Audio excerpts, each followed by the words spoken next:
चाणक्य की नीतियों में पहली नीति है भाई बंधुओं की परख संकट में और जीवन साथी की परख धन नष्ट होने पर होती है।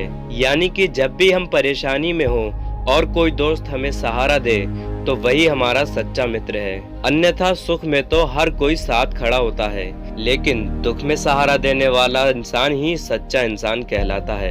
इसी तरह से हमारे अपने जीवन साथी यदि हमारी जरूरत और हमारे धन को संजोए रखने की कला नहीं समझते तो वे हमारे साथ जीवन काटने के लायक नहीं हैं। ऐसे लोग साथ आगे चलकर हमें नुकसान ही पहुंचाते हैं। कभी भी अपने राज की बातें किसी को भी बतानी नहीं चाहिए, यह आदत हमें बर्बाद कर सकती है। आचार्य चाणक्य ने सही तो कहा है, जब हम अपने दिल की बात किसी एक से भी बांट लेते हैं तो वह कभी राज नहीं रहती। वह बात आग की तरह सारे गांव और समाज में फैल जाती है और हमारे रहस्य यदि सबको मालूम हो जाएं तो तभी से हमारे पतन का समय आरंभ हो जाता है। सभी कष्टों से बड़ा कष्ट पराये घर में रहने का है। इतिहास गवाह है इस बात का कि मनुष्य अपनी खुद की वस्तु पर ही हक जता सकता है, अन्यथा दूसरे की वस्तु इस्तेमाल करने से वह एहसानमंद हो जाता है। किसी भी व्यक्ति को बहुत ज्यादा ईमानदार नहीं होना चाहिए, क्योंकि बहुत ज्यादा ईमानदार व्यक्ति को ही सबसे ज्यादा कष्ट उठाने पड़ते हैं।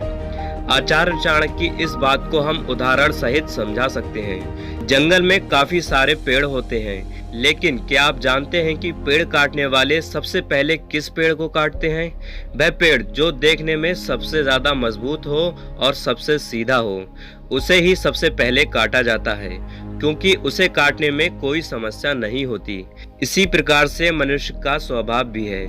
जो सबसे ज्यादा सीधा और ईमानदार होता है, लोग उसी को अधिक कष्ट देते हैं, क्योंकि वे जानते हैं कि चालाक इंसान उनकी बुरी भावनाओं को समझ जाएंगे। हर मित्रता के पीछे कुछ स्वार्थ जरूर होता है। दुनिया में कोई ऐसी दोस्ती नहीं है जिसके पीछे लोगों के स्वार्थ ना छिपे हों। यह कटु सत्य है, लेकिन सत्य यही है।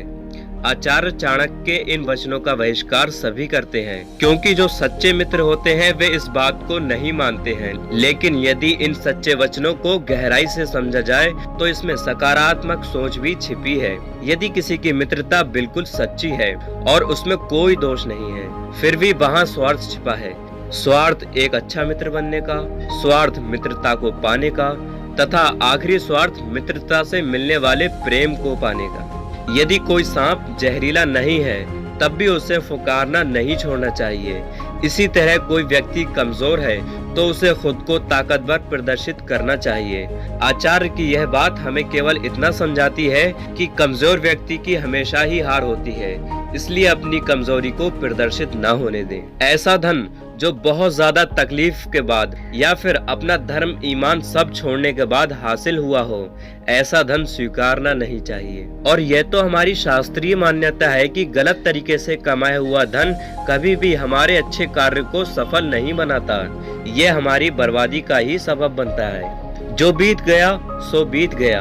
यदि हमसे कोई गलत काम हो गया है तो उसकी चिंता न करते हुए वर्तमान को सुधारकर भविष्य को संवारना चाहिए। जीवन की सफलता इसी वचन में छिपी है। यदि हम बीते हुए कल से ही बंधे रहेंगे तो कभी आगे नहीं बढ़ पाएंगे।